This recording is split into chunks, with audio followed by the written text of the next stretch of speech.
Oi pessoal, eu vou falar um pouquinho aqui sobre as letras cursivas, como é que eu faço para ensinar o caminho, né? Quando a criança já tem uma base, já escreveu as letras em letra de forma, em caixa alta, letras maiúsculas, né? Geralmente ela já tem uma base. Então eu parto já para esse tipo de exercício. Mas se não, eu faço aqueles exercícios de fazer ondulações, risco para cá, risco para cima, risco para baixo, risco maior, risco menor, e assim por diante. Mas se não, eu já passo para esse processo. Então eu ensino geralmente as vogais por primeiro, mas antes das vogais eu faço 3 exercíciozinhos que são esses 3 aqui, porque eles servem de base para muitas letras. Então eu ensino lá o C, né, o traçado do C, o traçado do L e o traçado do I. Posso ou não pôr o pingo no I, mas eles vão servir para muitas letras. Então, né, nós temos aqui, por exemplo, vamos começar pelo L. O L, né, eu posso fazer o B com base nele, levanto um pouquinho, falo para a criança, ó, como o L, levanto um pouquinho e risca para o lado. Depois do L, nós temos o E. Depois do B, nós temos o E, que é um L pequeno.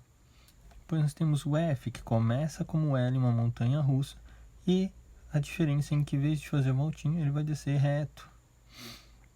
Depois nós temos o H, que é muito parecido. A gente faz a montanha russa, desce reto, só que sem ir para a linha de baixo, e depois faz o morrinho.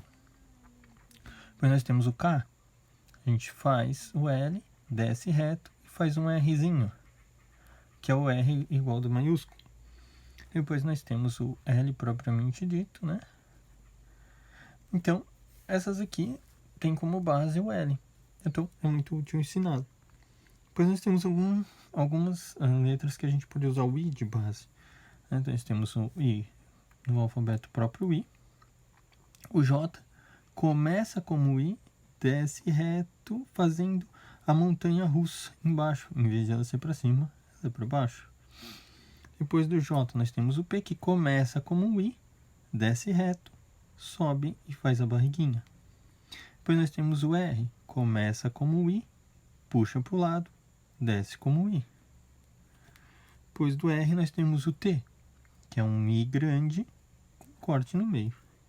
Depois nós temos o U, que é 2 Is sem pinguim. O Y, que é um I, outro I, descende fazendo a volta, a montanha russa lá embaixo, como o L, só que de cabeça para baixo. E depois nós temos o C, que vai servir de base para várias outras. A gente faz um C, fecha a voltinha e fica um A. Depois nós temos o C propriamente. Depois nós temos o D, que começa como C, fecha a voltinha, sobe reto e desce. Depois nós temos o G, que faz o C, fecha como A e faz a montanha russa que já foi vista lá. Depois nós temos o O, que é como um C, fecha a voltinha e faz uma voltinha ali em cima. Depois nós temos o Q, que começa como C, fecha como A, desce reto, faz a perninha. O S é uma espécie de C ao contrário, e depois faz uma ondinha.